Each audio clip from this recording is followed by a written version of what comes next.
Se você clicou para assistir esse vídeo aqui, muito provavelmente é porque você gostaria de saber como é possível alguém receber uma indenização por danos morais no valor de 460 milhões de reais.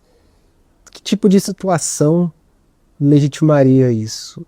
A morte de um familiar,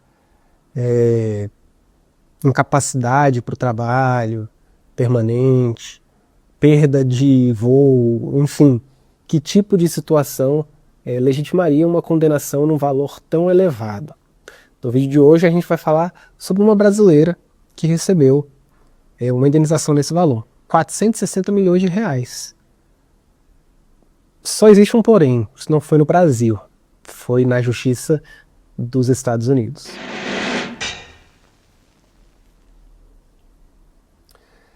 Um caso como esse só poderia ser mesmo em outro país.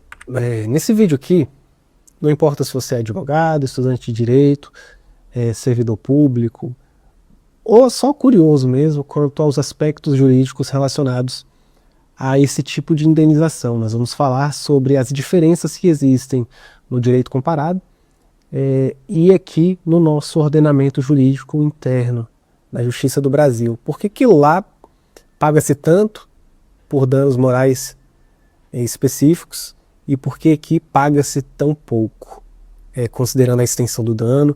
Enfim, de qualquer forma eu te convido, antes de a gente prosseguir, a deixar um like aqui na confiança, pô. Me ajuda a fazer com que esse vídeo alcance mais pessoas e esse debate possa crescer aqui nos comentários. Beleza? Meu nome é Bruno, eu sou o criador aqui do canal Habeas Vox e também do perfil lá no Instagram. Criei esse canal para falar sobre temas do nosso universo jurídico que não são muito comentados, ou então, quando comentados, é naquele tom professoral. Aqui é mais uma conversa, um bate-papo, onde a gente pode falar sobre isso de uma forma mais leve e descontraída. Beleza? No YouTube, não estou aqui de terno e gravata, não sou professor de processo civil, enfim, de direito civil, e estou aqui mais para bater um papo de profissional do direito para profissional do direito. Beleza? Bom, primeiro, vamos falar um pouco sobre que caso foi esse. Essa brasileira, segundo foi noticiado pelo portal Metrópolis, estava de férias nos Estados Unidos, em Nova York, e se você já teve a oportunidade de ir a Nova York, você sabe que o metrô de lá, apesar de ser excelente em termos de mobilidade e de oferta de estações, você consegue ir para qualquer lugar da cidade sem precisar andar muito. Apesar dele ser eficiente, ele é muito antigo e mal cuidado, então é muito sujo, algumas áreas precisam de manutenção e tal, enfim, e foi justamente isso que acabou causando esse dano a essa brasileira. Havia um problema de engenharia em um local ali onde os passageiros ficavam aguardando os trens. E a autoridade portuária de Nova York, ela já havia sido notificada pelos órgãos competentes sobre essa falha de engenharia para que corrigisse aquele problema. A autoridade portuária, que é responsável pela manutenção do metrô de Nova York, não fez nada. E foi justamente essa falha que fez com que a brasileira caísse ali sobre os trilhos e viesse a ser atropelada por um trem do metrô. Imagina a situação, hein? Deve ter sido assim, aquele desespero e tal. Enfim, em razão desse acidente, ela acabou precisando amputar um braço e uma perna. Então, assim, um dano irreversível e que não pode, ainda que com valores elevados, ser compensado, porque dinheiro ele não vai trazer de volta qualidade de vida, independência, enfim, é um problema que o dinheiro por si só não é capaz de resolver, independente do valor. De toda forma, ela ajuizou a ação lá nos Estados Unidos e a autoridade portuária foi condenada a pagar essa indenização. E em dólares, ficou no valor de 81 milhões de dólares. E aí quando a gente converte para o real, vai ficar mais ou menos nessa casa aí, 460 milhões, 450 milhões. Aí surge então o questionamento, por que que isso é possível em outros países e no Brasil situações semelhantes geram indenizações em valores muito mais baixos? Eu peguei só um caso, dei um Google aqui rapidinho, encontrei um julgado do STJ que ele é celebrado porque permite a acumulação dos danos morais com os danos estéticos. Isso, inclusive, é objeto de súmula no STJ. Eu não anotei aqui o número da súmula, mas eu acho que é 337. Essa súmula diz que é possível a acumulação de danos morais com danos estéticos. Nesse caso particular aqui, o rapaz ficou com a perna presa na porta do ônibus. Perna para dentro e o corpo para fora. E aí o ônibus saiu e ele foi sendo arrastado. Por causa disso ele precisou amputar alguns dedos do pé, teve ferimentos gravíssimos, e enfim, acabou comprometendo a sua mobilidade. Assim, uma situação grave e muito triste. A empresa de ônibus acabou sendo condenada, e aqui é interessante a gente analisar. Em primeiro grau, a condenação foi de 50 mil reais. 50 mil reais por danos morais e 80 mil reais por danos estéticos. Portanto, 130 mil reais para o cara que teve aí amputação de membros do seu corpo em razão de um ato ilícito praticado por uma empresa. Mas não, ele recorreu, levou para o tribunal e o tribunal, não, esse valor está muito baixo, precisamos elevar. Então, de 130 mil reais, em segundo grau, essa indenização foi majorada para 400 mil reais. E aí a empresa recorreu ao STJ dizendo que não, a indenização teve como base o mesmo fato, a indenização por danos morais e a indenização por danos estéticos. Então, não seria possível essa indenização ser fixada dessa forma.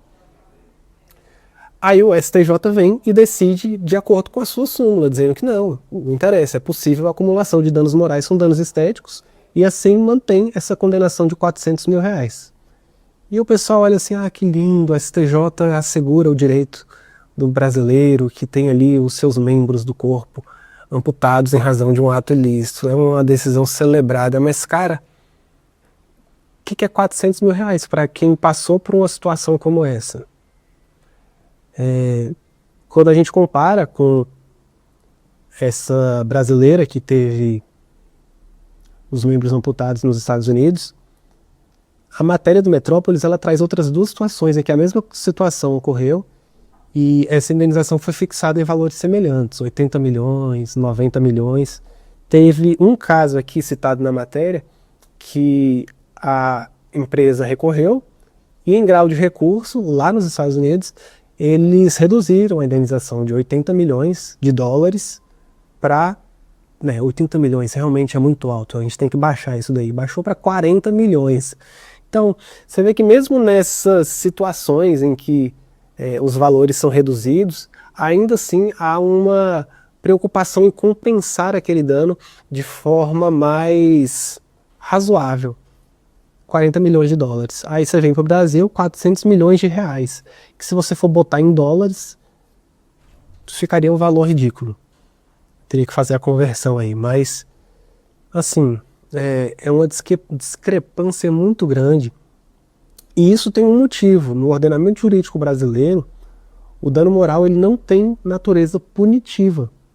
A única função do dano moral é compensar um dano suportado por qualquer pessoa. Então, como não existem critérios para a fixação do valor da indenização, fica mais ou menos dependendo ali da interpretação de um juízo de equidade do julgador, né?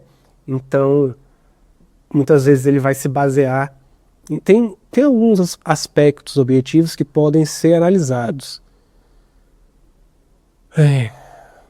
Vamos lá.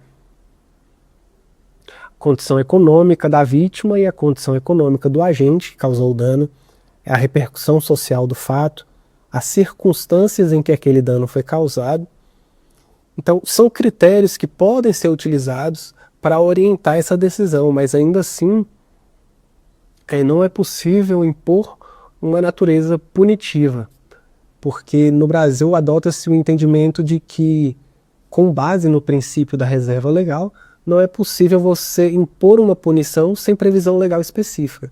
Então, como não existe uma previsão legal a respeito da condenação ao pagamento de indenização por dano moral de forma punitiva, o entendimento que se adota é de que a função dessa indenização é apenas compensar um dano. Mas então a gente fica com aquela reflexão. Pô, nesse caso aqui que a gente trouxe, R$400 mil é suficiente para compensar esse dano suportado? Assim, é complicado. Eu não sei. Acho que talvez uma pessoa que tem membros do seu corpo amputado, talvez ela experimenta um sofrimento que dinheiro nenhum é capaz de pagar. Mas se a gente tiver que precificar isso, teria que ser em valores muito mais elevados. Assim, é uma discussão um pouco complicada, sensível, mas eu acho que vale a pena a gente trazer essa reflexão sem perder de vista o bom senso, né?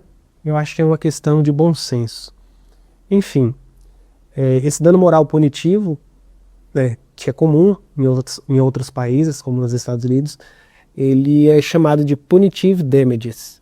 Então, no Brasil fala-se em caráter meramente pedagógico, não em caráter punitivo, como ocorre em outros países. Bom, essa é a reflexão do vídeo de hoje, e eu te convido a deixar um like novamente, para que esse vídeo possa alcançar mais pessoas, beleza? Inscreva-se no canal se você tem interesse em conteúdos como esse. Eu posto vídeos praticamente todo dia, e vai ser um prazer ter você aqui para discutir esses assuntos. Até o próximo vídeo.